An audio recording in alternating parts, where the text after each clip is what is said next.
Boa noite e bem-vindo ao Jornal. Hoje, o Jornal da Noite abre uma nova página. Estreamos este cenário para lhe oferecer uma informação ainda mais clara, mais próxima e mais exigente. Um novo cenário para o mesmo compromisso, contar o país e o mundo com rigor e independência. Seguimos com a notícia de destaque deste jornal. É um verdadeiro drama. De janeiro a agosto último, 575 pessoas morreram vítimas de acidentes de viação nas estradas nacionais, contra 504 registrados em igual período do ano passado. Os dados foram apresentados hoje pelo governo, que avançou terem ocorrido nos primeiros 8 meses deste ano 430 acidentes contra 410 em 2024. Um vermelho de sangue transformado em dor e luto continua a ser a marca das estradas moçambicanas. E os dados sobre a sinistralidade rodoviária no país estão a atingir níveis cada vez mais alarmantes, facto reconhecido pelo governo, que apresentou os números da tragédia.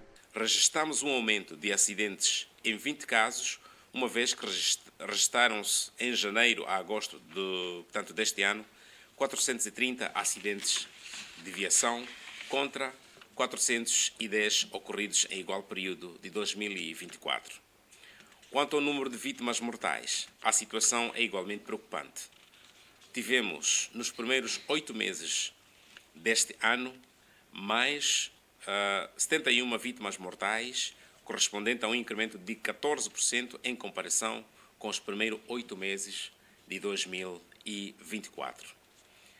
De notar que de janeiro a agosto do presente ano registrou-se 575 vítimas mortais contra 504 nos primeiros 8 meses de 2024. De acordo com o porta-voz do Conselho de Ministros, que falava nesta terça-feira, neste briefing com a imprensa, os desafios compreendem aspectos humanos e tecnológicos. As situações como o fraco uso da tecnologia no controle da segurança rodoviária, existência de agentes de controle de trânsito que permitem que transportadores de passageiros circulem durante horas proibidas, às vezes até a altas velocidades. Baixa consciência e responsabilidade dos próprios automobilistas e, em algum momento, dos próprios transportados, a ponto de alguns até conduzirem sob ponto ou sob efeito de bebidas alcoólicas. Questionado pela MBC-TV sobre a capacidade do país em fiscalizar a atividade rodoviária, Impisa assumiu ser um desafio para as instituições envolvidas no processo, ou seja, que não há capacidade de fiscalização em Moçambique. Não há nenhuma instituição que teria capacidade por si só de realizar esta atividade. O INATRO tem um número limitado de quadros. E não são só os quadros do INATRO, mas também tem o pessoal, por exemplo, da Polícia de Trânsito. Não podemos deixar a nossa responsabilidade apenas com outras pessoas. A pergunta tem que começar: qual é a responsabilidade do indivíduo transportado?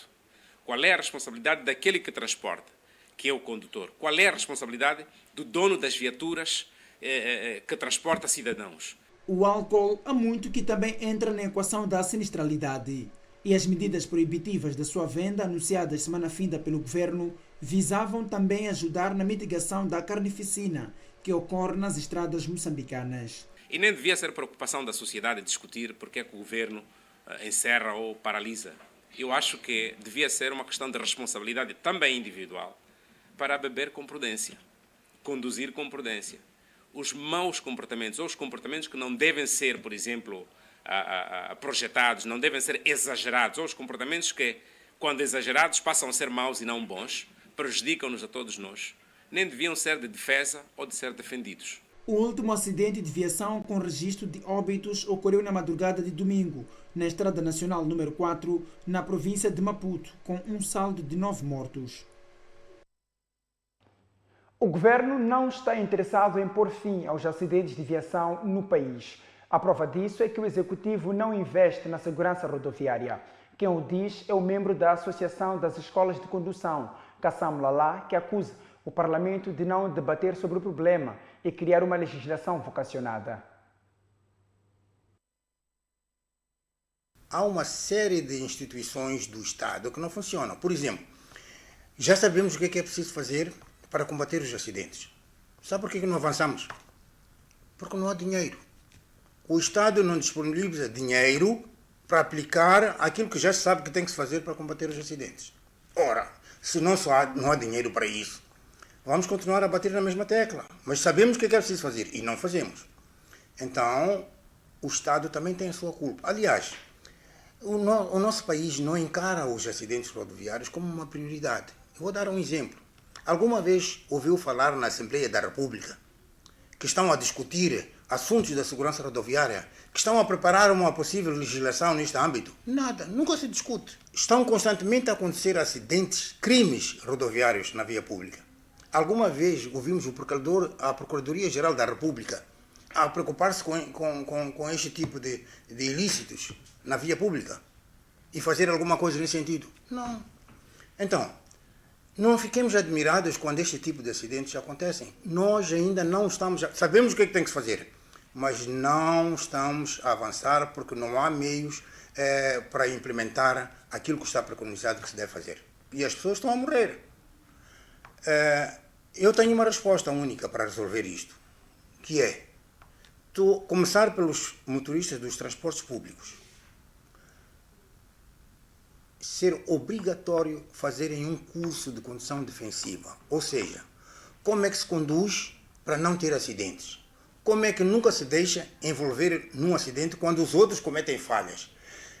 Isto é uma formação específica que a gente tem que começar já a adotar enquanto estamos a preparar todos os outros aspectos que levam tempo a adquirir. Portanto, a condução defensiva devia ser obrigatória, a começar até pelas instituições do Ministério do Transportes, deviam ser os primeiros a implementarem isto, porque o Estado gasta muito em acidentes rodoviários, só que não são divulgados.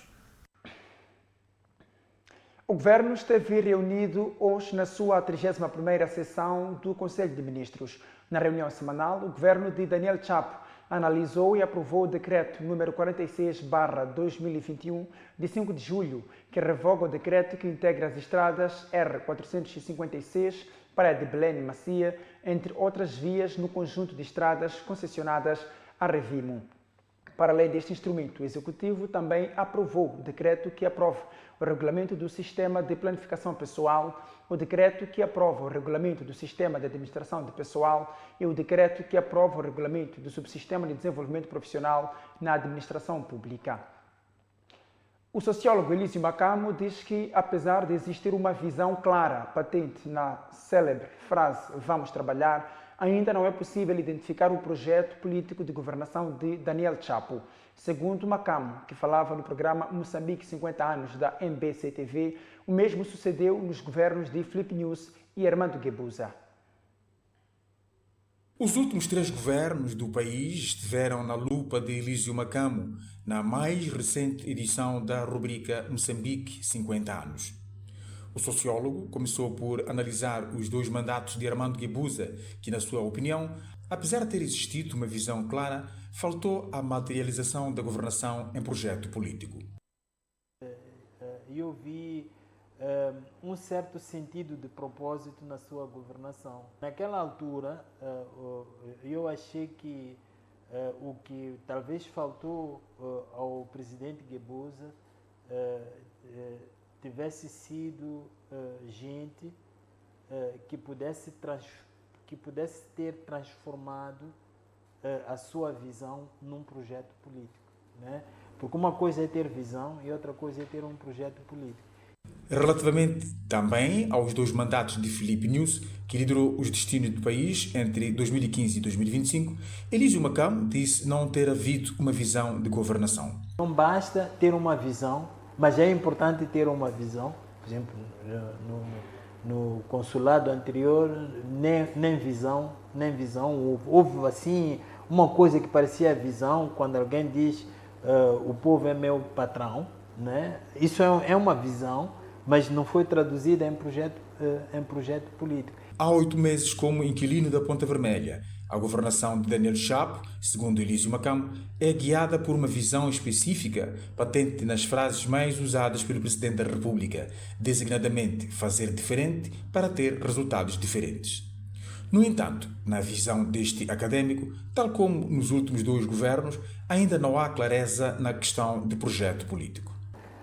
Nós temos neste momento uma nova presidência e ela se define por 3 frases, não é? Vamos trabalhar, fazer diferente para ter resultados diferentes e depois tem também uma nova era, né? Independência econômica. Então, qualquer uma dessas frases constitui aquilo que nós podemos chamar de uma visão. Mas essa visão precisa ser transformada num projeto político. Isso não está a acontecer. E eu tenho a certeza que ao fim de 10 anos, se ele se fizer eleger, vamos chegar aos 10 anos e ninguém vai saber ao certo o que ele queria dizer. Colunista da MBC-TV, Elísio Macamo é professor catedrático de Sociologia e Estudos Africanos na Universidade Basileia, na Suíça, onde dirige atualmente o programa de doutoramento do Centro de Estudos Africanos. A sua trajetória de formação académica começa em Moçambique, passando pela Inglaterra e Alemanha, país onde doutorou-se e fez a sua agregação em Sociologia Geral e Sociologia do Desenvolvimento. Salomão Moiana disse No dia a nomeação 1 de setembro dos mesmos membros do Conselho de Estado, alguns dos quais fazem parte do órgão desde a era de Joaquim Chissano, é um sinal de estagnação política do país. O jornalista e comentador da MBC-TV também questiona a legitimidade de Albino Forquilha, Lutero Simango e Yusuf Momad, sugerindo que influenciaram a sua própria indicação.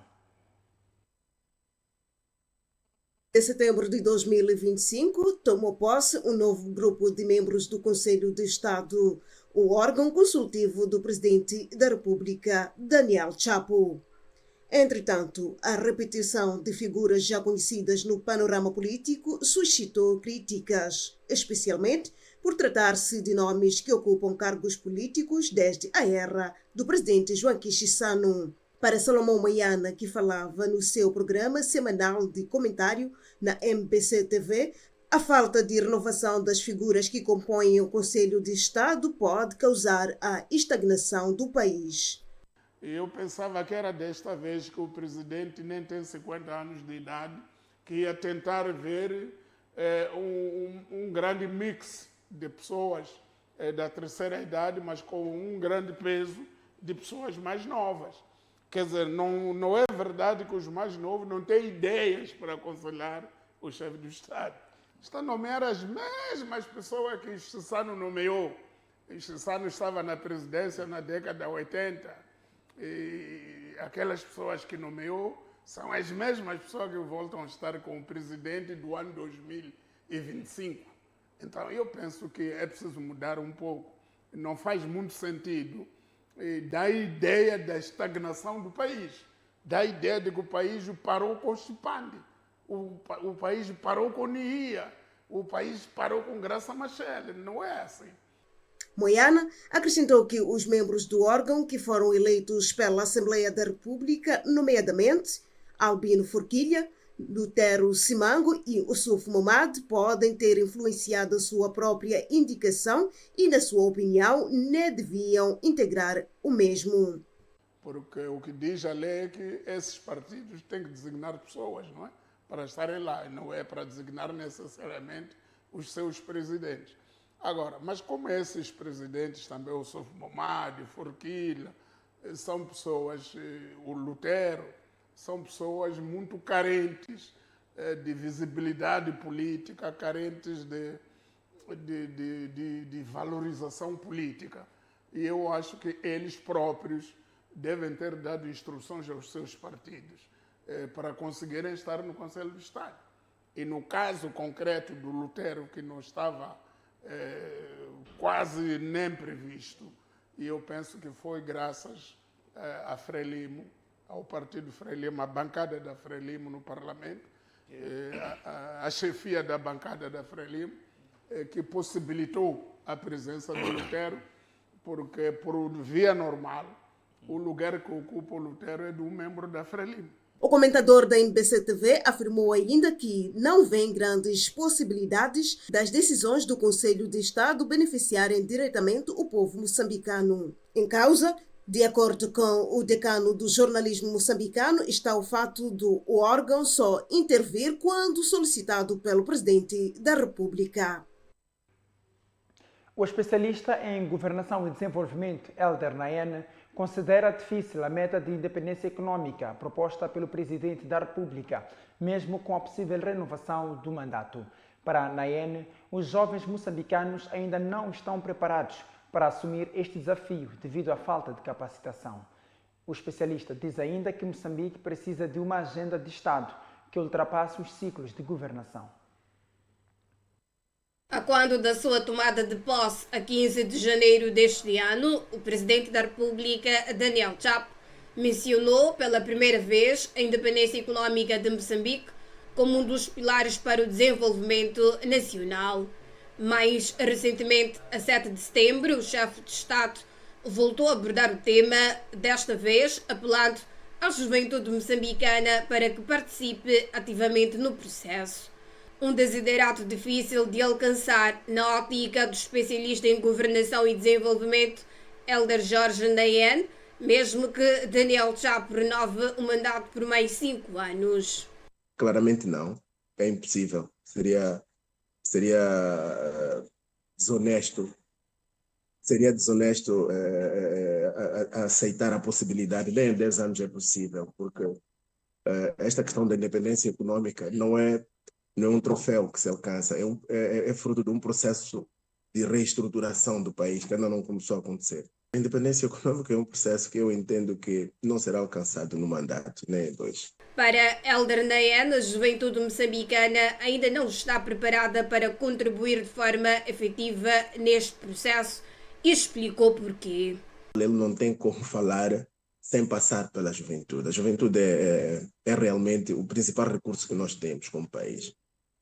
Mas é preciso deixar claro que nós temos aspectos estruturais que precisam ser trabalhados, principalmente porque, se formos olhar, a nossa educação, a nossa formação é para procurar emprego, não é para gerar emprego. Então, quer dizer que estamos com uma série de gerações que estão aí a bater portas com currículos que não estão preparadas para empreender, ok? Então, mas é um número pequeno que faz isso. Isso é muito importante. O especialista em governação e desenvolvimento disse ser de opinião que, para o alcance da autonomia econômica, Moçambique precisaria de uma agenda não apenas do governo, mas também de Estado. Olha, eu tenho visto que o presidente tem sido coerente no seu discurso, tem sido coerente, tem sido focado naquilo que ele espera que seja o país durante a vigência do mandato dele, não é? Mas nós temos que olhar para o país de uma outra perspectiva. O país está precisando de uma perspectiva de longo prazo. Ele está precisando de uma agenda que não se encerra, com o governo. Está precisando de uma agenda uma agenda de Estado. Por isso mesmo que, se formos a ver, fazer uma analogia, as bandeiras do presidente Inhosse caíram, assim tal como quando o presidente Inhosse entrou, as bandeiras do presidente Guebuza também caíram. Isto mostra que estamos a precisar de uma agenda de longo prazo que não se encerra com o mandato. Ao alcançar a independência econômica, Moçambique deixaria de depender de doações e apoios externos para a realização dos seus projetos, assumindo o controle pleno sobre o seu futuro econômico. O professor e sociólogo Luca Bussotti diz que o ataque do último domingo à vila de Mocimboa da Praia revela uma grave carência de segurança para os cidadãos daquela região. Bussotti afirma ainda que as forças de defesa e segurança moçambicanas, bem como as forças ruandesas, não conseguem garantir a proteção numa província tão vasta como Cabo Delgado. Por seu turno, o analista de política nacional, Mauro Silva, diz acreditar na existência de forças ocultas que financiam os jihadistas ligados ao Estado Islâmico para levarem a Cabo Delgado ataques seletivos contra distritos estratégicos daquela província. Moçambique continua a enfrentar sérios desafios no domínio da segurança interna, com destaque para a província de Cabo Delgado, assolada por ataques terroristas desde 2017. A insurgência naquela província, apesar de alguns períodos de relativa calma, voltou a registrar ataques armados em Mocimboa da Praia, resultando em mortes por decapitação e no aumento do número de deslocados internos. Para o sociólogo Luca Bussotti, Estes ataques fragilizam o tecido social e agravam a desconfiança das comunidades em relação à presença do Estado e a sua capacidade de garantir a segurança dos cidadãos. Se grupos de terroristas conseguem até ir bater nas portas de particulares, entrar e fazer aquelas matanças, significa que, primeiro, tem uma grave carência de segurança na cidade. Os terroristas atuaram como se fossem os donos daquela urbe. Na visão do analista político Mauro Silva, existem forças ocultas que financiam os ataques em alguns distritos de Cabo Delgado, com o objetivo de impedir que Moçambique se afirme como um dos maiores produtores de gás natural. Que o vosso projeto do gás não deve avançar. Por isso vamos usar o lado mais fraco que vocês têm, que são as vossas populações, para fazer com que vocês percebam que vocês não devem entrar neste clube restrito de quem está a produzir gás, ou por outra, de quem está a explorar, quem está a produzir ou transformar e quem vai fazer exportações e ganhar dividendos. A assinatura do acordo de cooperação, avaliado em 20 mil milhões de dólares norte-americanos, entre Moçambique e a Monsoor Holding, ligada ao Qatar, um dos principais produtores de gás, deve ser visto com cautela, segundo afirmou Luca Bussotti.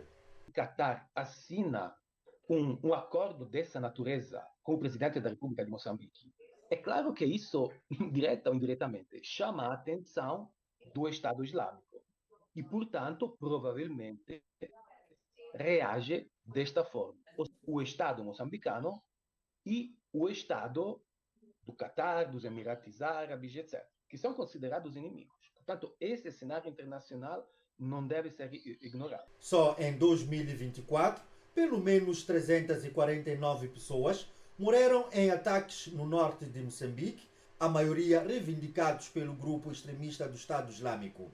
Trata-se de um aumento de 36% em relação ao ano anterior, segundo um estudo do Centro de Estudos Estratégicos de África, uma instituição acadêmica do Departamento de Defesa do Governo dos Estados Unidos da América. É momento agora para conferir o câmbio do dia.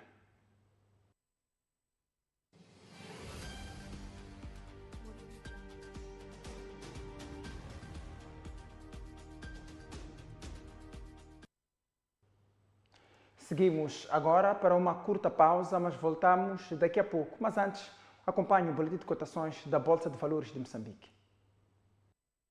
Este programa tem o patrocínio da Hidroelétrica de Corabaça, 50 anos, o orgulho de Moçambique. Passamos agora a análise do boletim de cotações do dia 9 de setembro de 2025. Começamos pelas informações gerais. Estão cotadas na Bolsa de Valores de Moçambique 13 empresas e 19 corretores, número de valores imobiliários cotados 84 títulos. Os títulos cotados em bolsa correspondem a uma capitalização bolsista global de 23.148 milhões e 75 meticais. Passamos agora à apresentação das transações do dia. A Bolsa de Valores de Moçambique registrou as seguintes transações no dia 9 de setembro. Obrigações de Tesouro 2024, sexta série, registraram 208.920 transações ao preço de 94 meticais e 50 centavos. Obrigações de Leite Seco 2024, série 1, registraram 5.368 transações ao preço de 106 meticais. Obrigações Bayport 2022, série 1, registraram 11.758 transações ao preço de 97 meticais. As ações da CDM registraram 184 transações ao preço de 68 meticais. As ações da CMH registraram 22 transações ao preço de 3.800 meticais. As ações da EMOS registraram 7 transações ao preço de 14 meticais e 50 centavos. As ações da HCB registraram 57.333 transações ao preço de 2 meticais e 27 centavos. As ações da Tropigalia registraram 9 transações ao preço de 115 meticais. Passamos agora à apresentação das cotações do mercado. As ações da CMH estão cotadas em 3.800 meticais, as ações da EMOS estão cotadas em 14 meticais e 50 centavos, as ações da CDM estão cotadas em 68 meticais, as ações da Zero estão cotadas em 20 meticais, as ações da TAT estão cotadas em 150 meticais, as ações da Arco estão cotadas em 100 meticais, as ações da HCB estão cotadas em 2 meticais e 77 centavos, as ações da Arco estão cotadas em 700 meticais. Este foi o boletim de cotações do dia 9 de setembro de 2025.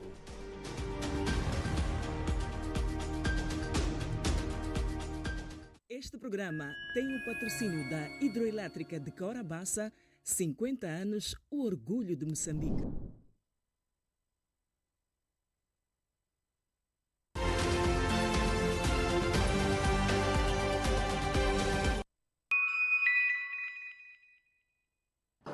Uma nova era do futebol ressurge na TMT.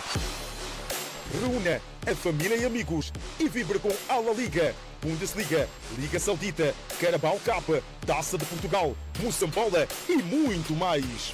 Após o apito final, se emocione com as novelas do canal Novela P, Coração de Ferro, Chandra e Nandina e tudo por um sonho. TMT, emoções intensas a toda hora. Onde posso comprar títulos? Através dos operadores de bolsa.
Essencial para a vida.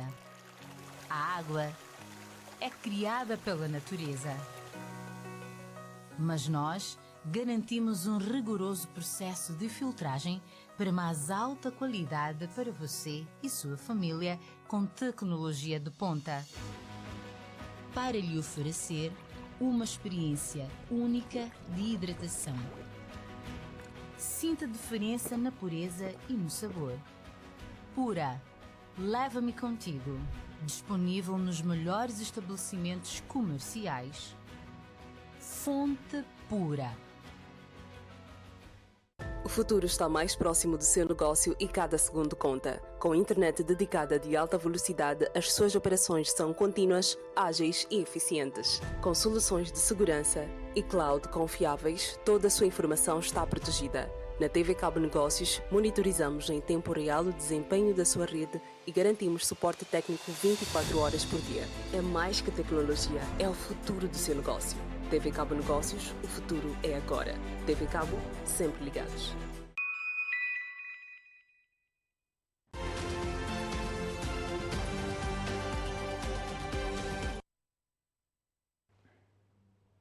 Bem-vindo de volta.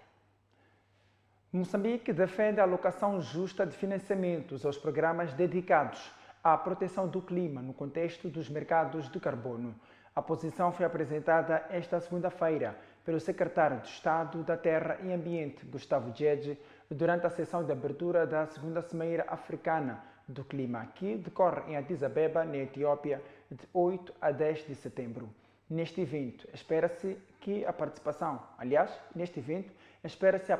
de 45 chefes de Estado e cerca de 25 mil ativistas de defesa do clima.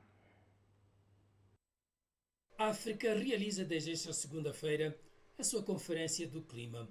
Trata-se de um evento de alto nível sobre o mercado de carbono com o alcance de mobilizar financiamento climático para impulsionar projetos voltados à proteção do meio ambiente. Representado pelo secretário de Estado da Terra e Meio Ambiente, Gustavo Djedje, Moçambique sublinhou durante a sessão de abertura deste evento a importância de uma alocação justa de financiamento baseada no impacto esperado dos projetos desenvolvidos em prol da proteção climática. Com este posicionamento, Djedje reafirmou tanto a ambição climática como a prontidão de Moçambique participar no debate continental sobre como transformar os mercados de carbono num motor de desenvolvimento sustentável em África. Nesta ocasião, o governante moçambicano destacou que o continente precisa de regras flexíveis que garantam que os mercados de carbono geram benefícios reais para as populações. Ainda neste evento, Djedje partilhou informações sobre o processo em curso de elaboração do seu terceiro NDC, Contribuições Nacionalmente Determinantes, documento estratégico que define metas claras para a redução de emissões e adaptação climática, segundo os compromissos do Acordo de Paris. O processo encontra-se atualmente na fase de consulta envolvendo instituições públicas, setor privado, sociedade civil e parceiros internacionais. Segundo os promotores da estratégia, projetos relacionados com a promoção de energia solar em zonas rurais, a proteção de florestas e o esforço de resiliência agrícola são considerados prioritários e viáveis para aceder a créditos de carbono.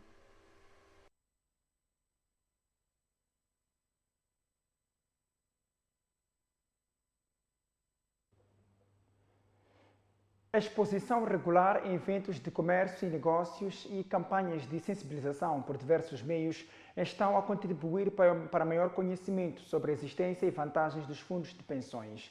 A revelação é de Cláudia Novella, gestora da Moçambique Previdente, que admite que Moçambique continua fraco, Previdente que admite que continua fraco o nível de conhecimento sobre os fundos de pensões em Moçambique. Para a larga maioria da população, os fundos de pensões continuam desconhecidos, apesar de várias entidades oferecerem estes benefícios há mais de 33 anos no país.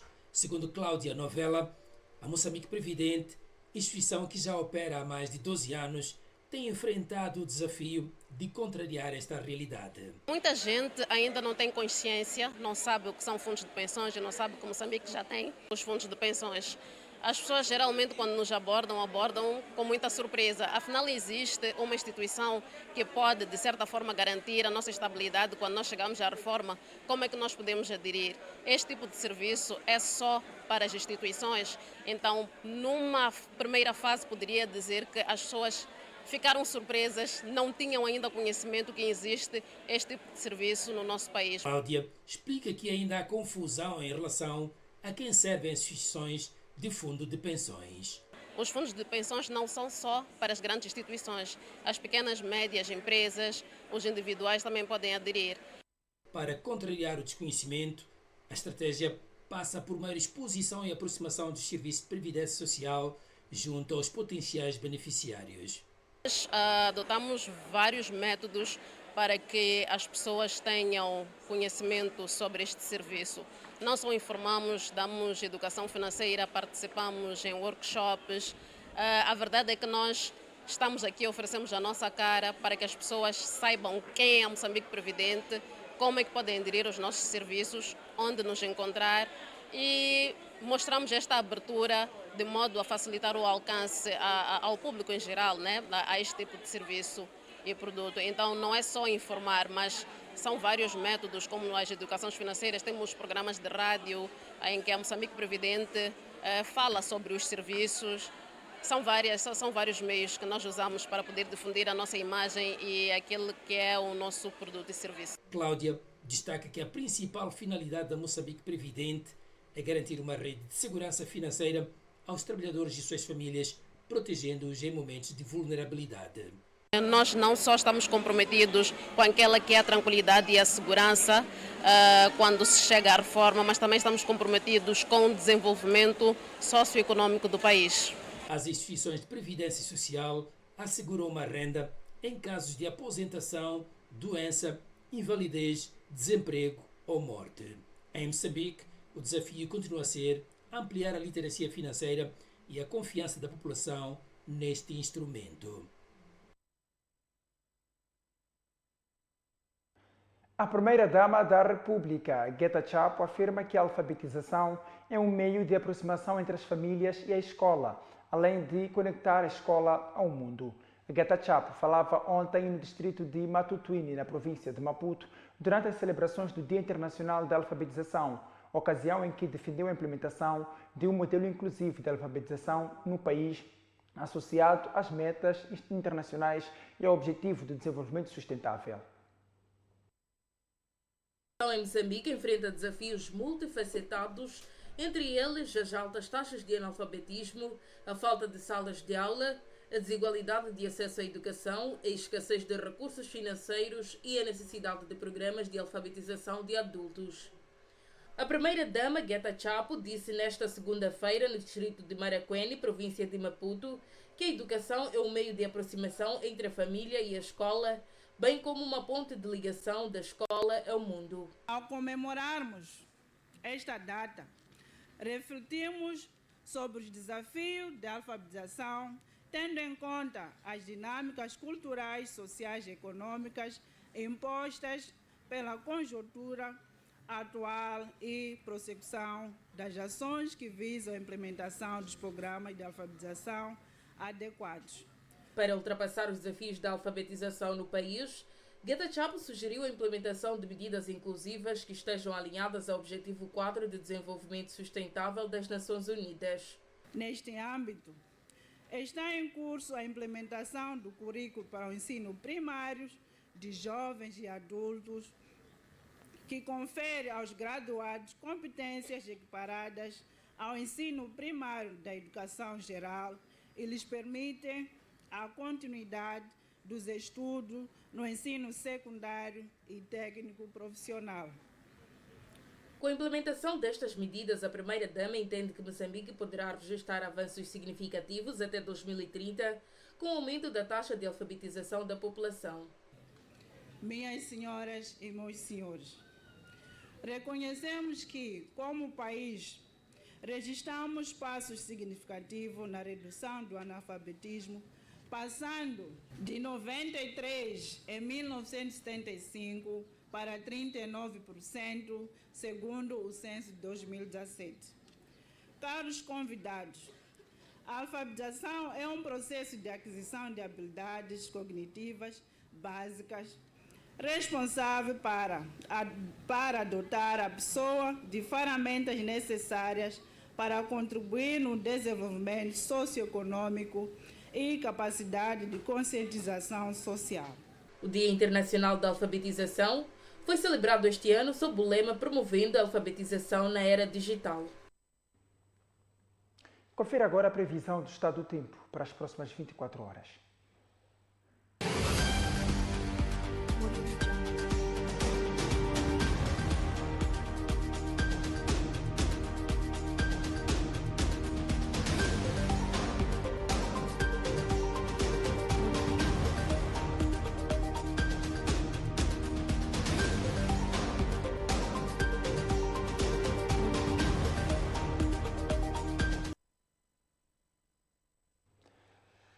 Assim, colocamos o ponto final a esta edição do Jornal da Noite. É sempre um prazer trabalhar para si. Voltamos amanhã, quando forem pontualmente 20 horas em todo o território nacional. E até lá, fique bem.